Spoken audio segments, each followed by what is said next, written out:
Assalamualaikum warahmatullahi wabarakatuh. Halo teman-teman, perkenalkan nama saya Nadila Putri Suhanti dengan NPM A1J021024. Saya dari Prodi Pendidikan Non-Formal Universitas Bengkulu. Mata kuliah Konsep Dasar Pendidikan Anak Usia Dini dan dosen pengampu Dr. Muhammad Ilham Abdullah MPD. Nah, pada kesempatan kali ini saya akan membahas materi yaitu permainan tradisional bagi anak usia dini. Masa anak usia dini merupakan masa emas dalam pembentukan dan perkembangan sel otak anak sebagai pusat kecerdasan. Pendidikan merupakan sarana penting untuk membangun karakter. Oleh karenanya, pendidikan hendaknya dilakukan sedari dini. Tidak hanya kecerdasan akademik yang didapat dalam sebuah pendidikan, namun juga nilai-nilai kebaikan juga bisa didapatkan melalui praktek perilaku sehari-hari. Bahkan permainan tradisional pun juga memiliki arti penting dalam membentuk suatu karakter bagi anak usia dini. Menurut Anwar pada tahun 2004 di halaman 12, beliau mengatakan karakter merupakan nilai-nilai perilaku manusia yang berhubungan dengan Tuhan Yang Maha Esa, diri sendiri, sesama manusia, lingkungan dan kebangsaan yang terwujud dalam pikiran, sikap, perasaan, perkataan, dan perbuatan berdasarkan norma-norma agama, hukum, tata krama, budaya, dan adat istiadat. Tradisi permainan tradisional merupakan salah satu aset budaya yang tidak ternilai harganya, karena di dalamnya banyak mengandung nilai-nilai seperti kekompakan, kerjasama, solidaritas, tolong-menolong, dan mampu menerima kekalahan dalam permainan tradisional tersebut. Di samping itu, permainan tradisional juga melatih seseorang mampu berpikir cepat dalam mengambil keputusan yang logis, kritis, dan seimbang. Secara tidak langsung, permainan tradisional ini mengajarkan pemainnya membentuk fisik, mental, dan juga pribadinya. Permainan tradisional sering digunakan untuk menerapkan pendidikan anak usia dini. Misalnya, anak-anak diajarkan oleh guru bermain dakon, acak-acak alis, angkling atau angklek, petak umpet, dan angkling angla-angli. Yang pertama, permainan dakon atau yang sering disebut congklak memiliki makna filosofi yang mendalam. Permainan tersebut mengajarkan kepada anak untuk bersikap jujur, ketepatan, ketelitian, berhitung, dan kesabaran. Sebab permainan tersebut mengharuskan pemainnya untuk mengumpulkan biji sebanyak-banyaknya dengan cara dan aturan yang berlaku dalam permainan tersebut.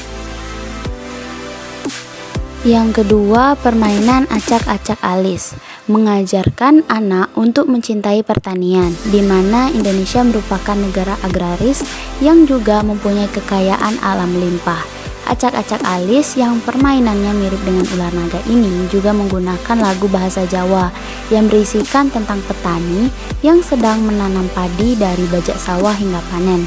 Lagu yang dinyanyikan tersebut dapat menjadi ajang pengetahuan bagi anak tentang petani yang menanam padi secara tradisional, sehingga mereka bisa mengetahui bahwa menanam padi adalah suatu hal yang berat. Dan kemudian muncul rasa penghargaan kepada petani yang sudah susah payah menanam padi. Dengan demikian, mereka juga akan lebih menghargai keberadaan nasi sebagai bahan pokok makanan rakyat Indonesia, sehingga diharapkan anak-anak tidak membuang-buang makanan. Yang ketiga, permainan angkling atau angklek. Ini biasanya dilakukan oleh 2 orang atau lebih. Permainan angkling atau angklek memiliki pengaruh dalam perkembangan aspek anak usia dini, yaitu paling menonjol adalah saraf motor kasar. Selain itu, permainan tersebut juga memiliki beberapa pengaruh seorang anak dalam mengenal bidang datar, mengenal simbol-simbol nomor yang tertera pada kotak permainan, mengajarkan anak bersosialisasi, melatih anak lebih kreatif, melatih anak mampu memecahkan masalah, dan melatih kesabaran. Jadi, meskipun permainan angklek ini sederhana, namun mempunyai pengaruh yang besar dalam membentuk karakter anak. Permainan angkling ongklang-angkling ini merupakan permainan Jawa yang memiliki arti kursi atau bangku yang goyang. Filosofi dari permainan dangkli ongklang-angkling ini adalah pengajaran tentang kekompakan, kerjasama, dan ketahanan dalam suatu kelompok. Permainan di angkli ongklang-angkling ini identik dengan kepemimpinan, di mana siapa saja boleh dan berhak menjadi pemimpin tanpa adanya syarat dan saling menjatuhkan. Yang keempat, sementara untuk permainan peta umpet juga mempunyai manfaat dan pengaruh yang tak kalah penting dengan permainan tradisional lain yang telah dibahas sebelumnya. Permainan peta umpet ini merupakan sejenis permainan cari dan sembunyi yang bisa dimainkan minimal 2 orang, yang pada umumnya dilakukan di luar ruangan. Permainan peta umpet mempunyai pengaruh dalam membentuk kognitif anak. Di samping merupakan permainan yang menyenangkan, petak umpet juga dapat mengajarkan anak untuk bersosialisasi, berdiskusi, menghafal perhitungan, dan sportivitas.